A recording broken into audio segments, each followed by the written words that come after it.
Hi families, welcome. Today is Monday, March 17th, and we are working on NTI Day 5. Happy St. Patrick's Day. Make sure you're wearing your green. We're going to go ahead and start with reading. Today's target is I can identify and describe characters and draw on specific details. Our story today is about the chimp's champ, Jane Goodall. You're going to follow along with me. A woman who kicked off the environmental conference knows a thing or two about chimps. Jane Goodall is a scientist who is famous for her research in Africa on how chimpanzees behave in the wild. Goodall gave a speech to kids about making the world a better place. She even introduced herself as the chimpanzee noises, or with chimpanzee noises. What advice did she have for kids about protecting the environment? Get involved and do something. Today, Jane Goodall works for the United Nations as a United Nations Messenger of Peace, and she travels the world and speaks about the environmental and peace. Goodall credits her mom for being her greatest inspiration to study chimpanzees. When I dreamed of going to Africa at 8, everybody laughed at me, she told Weekly Reader. My mom was the one who said, if you really want something, work hard, take advantage of the opportunity, and never give up. Okay, I'm going to go over to the questions. Number 1 says, Jane Goodall is a scientist who studies chimpanzees. This shows that she is blank. A is a little hard to read, but I think it says that she is sillier than the average adult. I don't know that she's necessarily sillier. B says that she knows a lot about nature. C has a large family. And D pretends that she is a kid. If I were marking off answers, I would say I would mark off A, that she is sillier, and I would mark off C because I don't necessarily know that she has a large family. It did not mention that in the story. You are down to B or D. She either knows a lot about nature or she likes to pretend that she is a kid. Okay, number 2. Jane Goodall wanted to go to Africa from a very young age. She must be very blank. A, determined. B, convincing. Not sure who she's convincing yet. C, positive. She might be positive, but that might not be why what characteristics she needs to go to Africa. D, she's happy. I do think the story said that she was happy, but I'm not so sure you have to be happy in order to want to go to Africa. I would look at either A or B. Is she determined to go to Africa, or is she convincing someone she wants to go to Africa?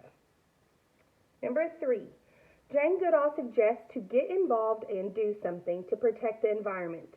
Which is an example of protecting the environment? A, taking long showers. B, wasting paper. C, picking up garbage. Or D, driving to the park. Think about which one would help your environment more than the others. Number 4, Jane Goodall's mom sounds like she is blank. And remember, if we went back into the story, you would see that Jane Goodall credits her mother for being her greatest inspiration. So is her mother A, sad, B, energetic, C, entertaining, or D, encouraging? Sad, energetic, entertaining, or encouraging? That was a pretty easy one for our reading today. Okay, I'm going to flip on over to math. And math has a few things that we have not necessarily hit on in 4th grade, but we will be reviewing kind of from a 3rd grade content. I have some review here to start off with. If you see a line on this page, we know that lines are worth 180 degrees. You have to know that lines are 180 degrees. The other one that you might see, I try to write this so you all could read it. The next one that you all might see is a right angle. And rights make the little L shape, forwards or backwards, and they normally have this little box in the corner. And we know that right angles are worth 90 degrees. Let's see if I can do this. 90 degrees. We're going to look at the very first one that says, which estimate best represents angle ABC? So ABC looks like this one that I have drawn right here. you have the choices of 90 degrees. So I'm going to go ahead and draw in what it would look like if it were 90 degrees. Okay. This is where it would land if it were 90 degrees. So I know it's not A. If I look at B, it says 110. If I go a little bit past 90, it possibly could be 110. The next answer says 29. Well, I know that 29 is going to be extremely small, so it would look like that, and it's not like that. Or I have 75, which would be kind of closer up here. Okay, I'm going to go with B, 110 degrees. It's just a little bit more than 90. Okay, next one I've got is, which estimate best represents angle XYZ?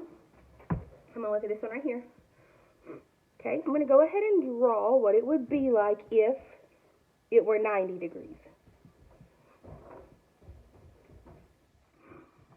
Okay, I can tell that it has to be a little bit less. Oh, sorry for my animals barking. It has to be a little bit less than 90 degrees. Okay, I had the choices of A, Penny. Come here.